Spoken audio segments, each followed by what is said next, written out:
For someone who has been watching Barcelona for a very long period of time, almost 2 decades, there is one thing that we have lost over the course of last 2 decades, to be very specifically, that did require a lot of hard work and perseverance from the entire ecosystem of Barcelona to somewhat recover. And no, I'm not talking about the Champions League, which we haven't won in like eternity.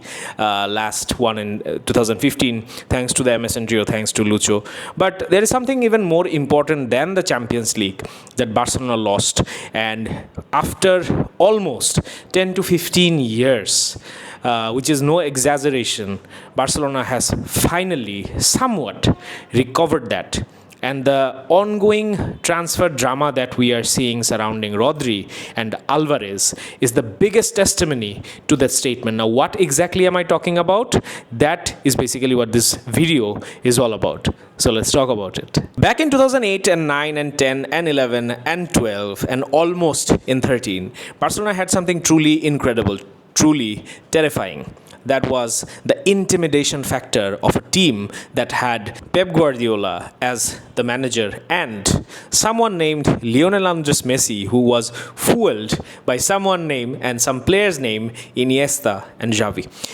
This iconic trio and the combination of having someone like Pep Guardiola at the helm, everything in a combination made Barcelona something to really fear and something to really take into consideration if you are one of the heavy hitters in Europe. And from that perspective, I remember very vividly back in 2010 and 11 in that peak Pep Guardiola era, there was this one single thing that every single team in Europe agreed to. We do not want to play FC Barcelona. And that was just not something that I'm saying. If you go back and watch all the draws that used to take place in Champions League, in the knockout stage, in the group stage, there were always this camera zooming in on the faces of team representatives that were drawn against Barcelona, either in the same group or in the knockout stage. And that was always a matter of discussion, conversation, that which team could really stand up to Barcelona, which team can really stop this juggernaut of Pep Guardiola, this tiki-taka, this passing football that the world has never seen in the similar scale.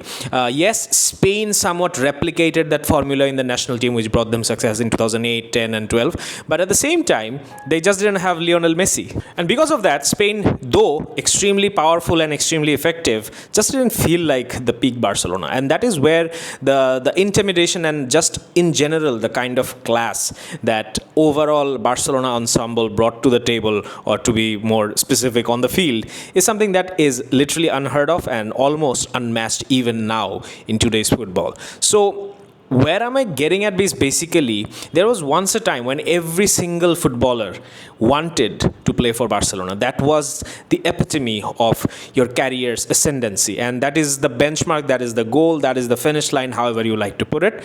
Every single player wanted to don the Blaugrana. And then came a time where that superiority, that feeling of absolute invincibility, kind of disappeared. And then came on Lucho, and then we again found our rhythm in MSN, and which unfortunately didn't last for long.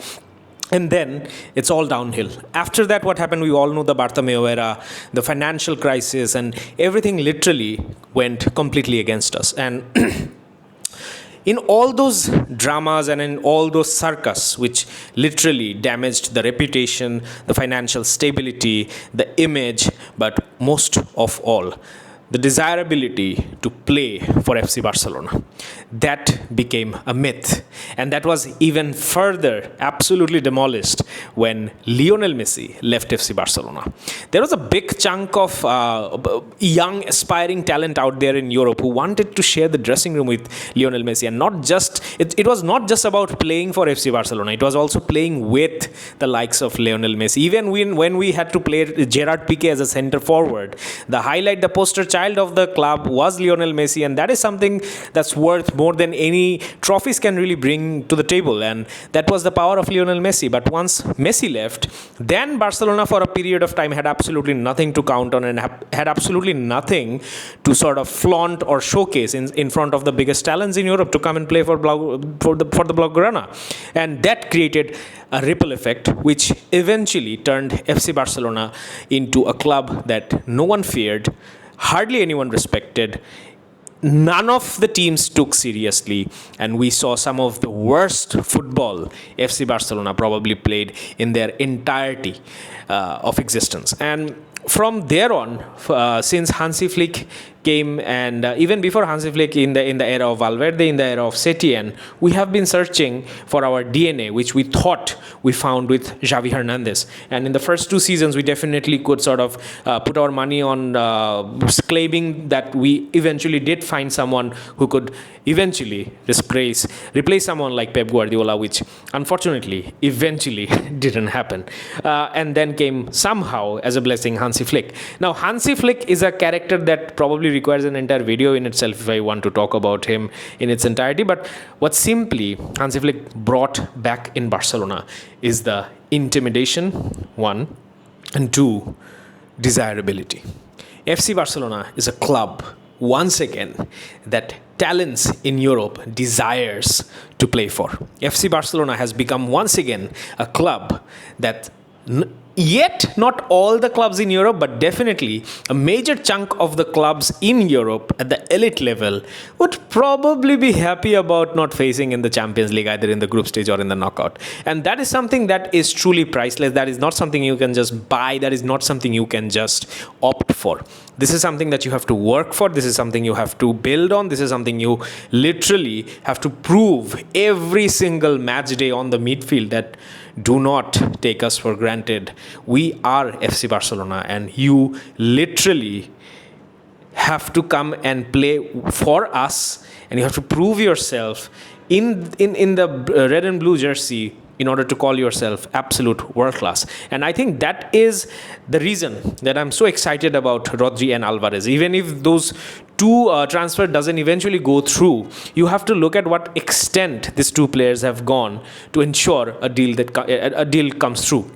When it comes to Rodri, there are speculations, there are rumors that he never really wanted to go to Real Madrid. He never really wanted to, let's say, fit into the system of Jose Mourinho. I entirely do not believe it, because there is obvious liking towards Real Madrid. Being born in Madrid, being brought up in Madrid, you definitely will generate a certain amount of likability, a desirability, an aspiration to play for Real Madrid once day. Even if you have played for Atletico Madrid, Real Madrid is always the benchmark for any young individual coming up in football.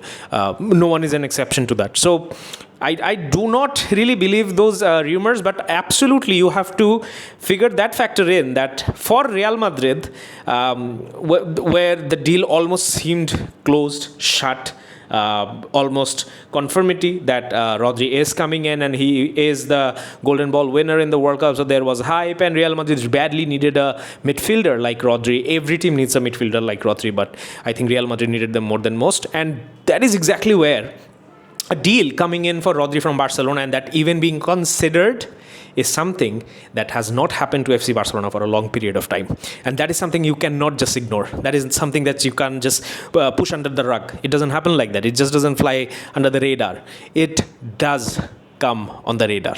And Rodri choosing Barcelona very consciously, very actively, and even which eventually resulted in a more complicated transfer saga, shows that there is that desirability factor that has come back to FC Barcelona. And what is happening with Álvarez is probably even a notch beyond that. The player has literally declared war against his existing club, his current club, and wanting to do everything possible, every weapon that he has in his arsenal, and he wants to use it to make this transfer happen, and just in general play for Barcelona, play for a club that he idolized, play for a club that he always dreamt for playing, and just in general that intent, that effort that elite level players are showing to come once again to FC Barcelona and represent the badge.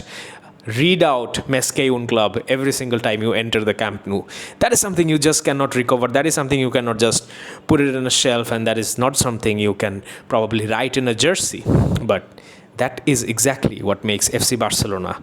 And that is what makes FC Barcelona maybe not the best club in the world, because the numbers won't prove it, but definitely the greatest footballing institution that you can think of.